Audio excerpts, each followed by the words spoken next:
여러분 안녕하십니까? 진성호입니다.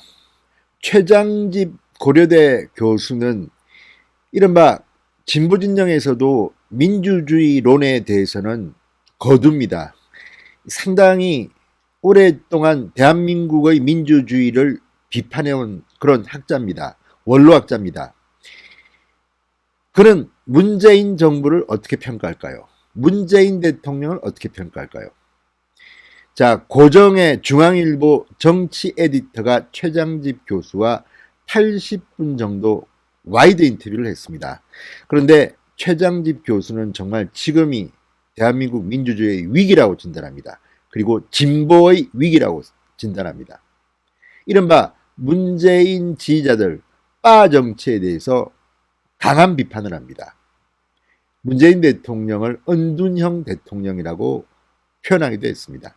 자, 최장집이 진단한 한국 민주주의의 위기 어떤 것일까요?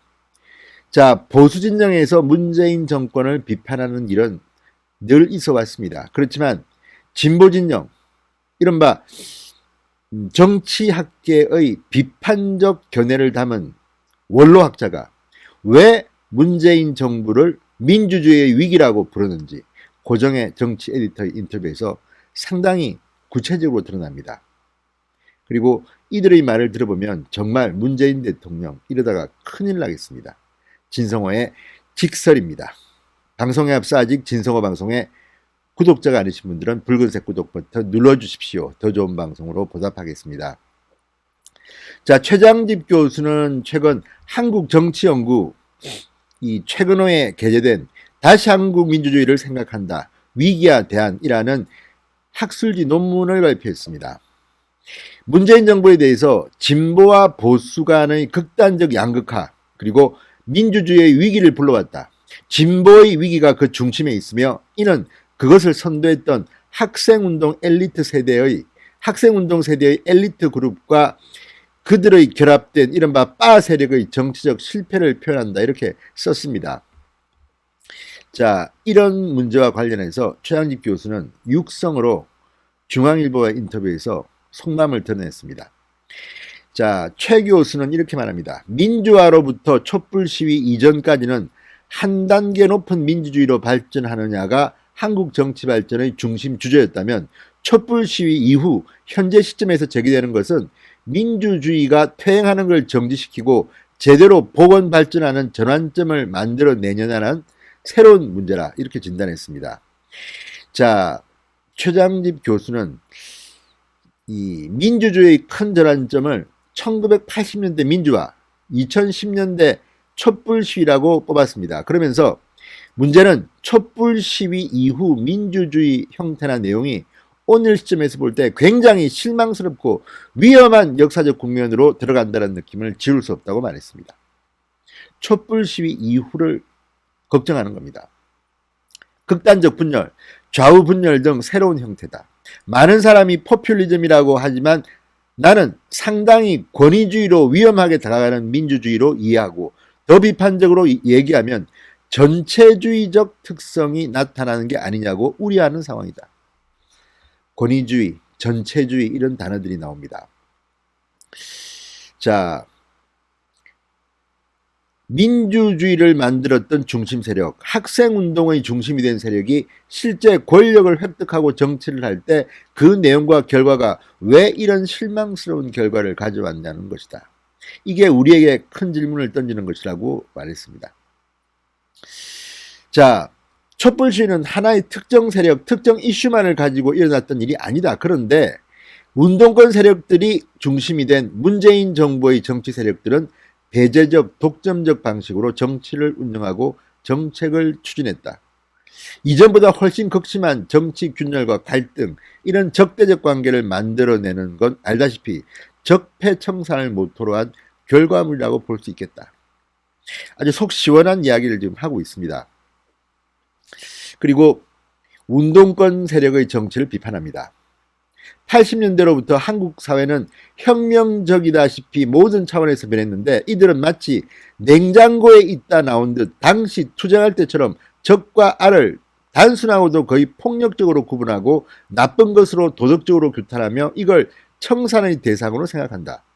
친일 청산 등 잠재화되어 있거나 넘어설 수 있는 갈등과 균열도 오히려 끌어내 증폭시킨다. 고 할까?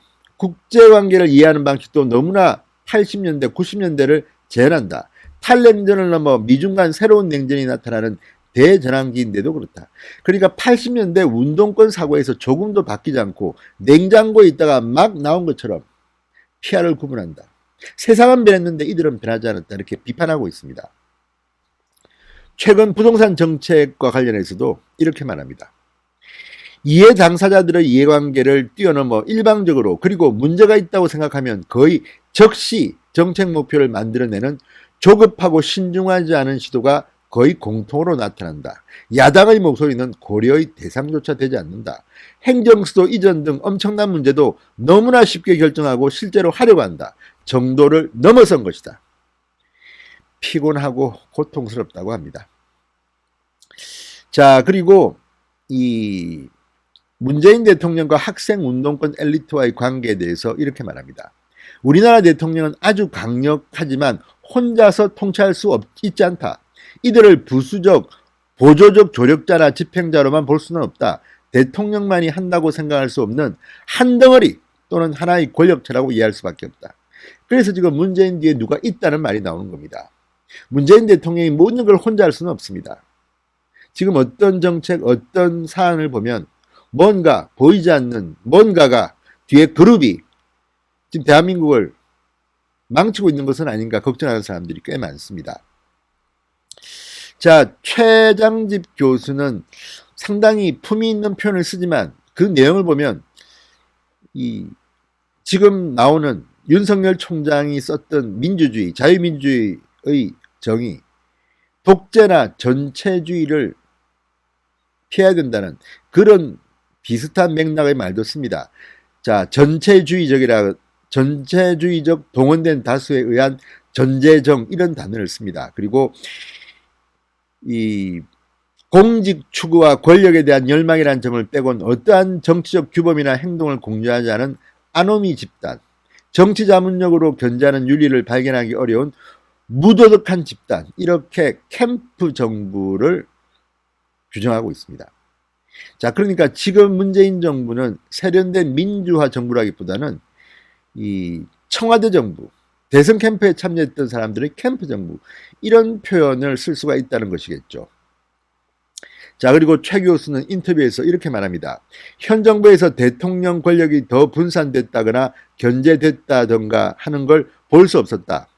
동료학자 박상훈의 표현을 빌려 우리나라 대통령은 은둔형 대통령, 사회와 소통하고 지지를 필요로 하고 여론을 챙기는 듯 하지만 실제로는 모든 걸 대통령 의지대로 할 수 있기 때문에 소통할 필요도 통로도 없는 사회로부터 분리된 초월적 권력자인 것 같다고 말했습니다.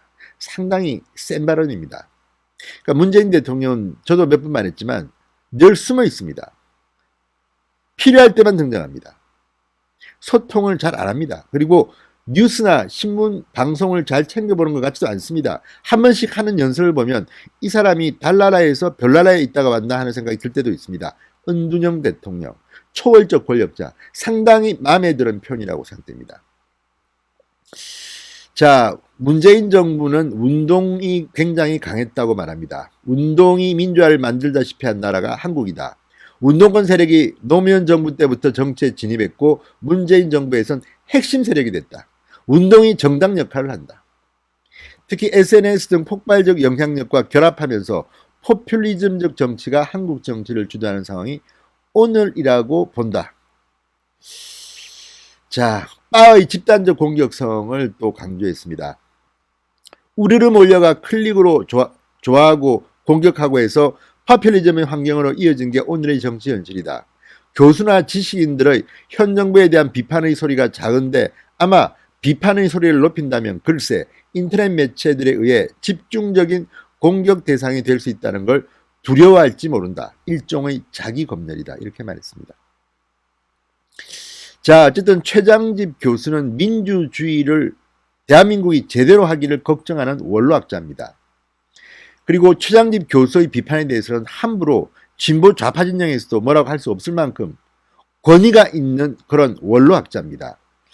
자, 논문에 이어서 이제 중앙일보 고정의 정치 에디터와의 인터뷰에서 상당히 속내를 많이 드러냈습니다. 한번 읽어보십시오. 중앙일보에 들어가서. 정말 이 원로학자의 진단이 상당히 정확하다는 생각이 듭니다. 문재인 대통령 좀 소통하시고 은둔형이 아니라 세상 밖으로 나오기를 원합니다. 진성호의 직설이었습니다. 여러분 감사합니다.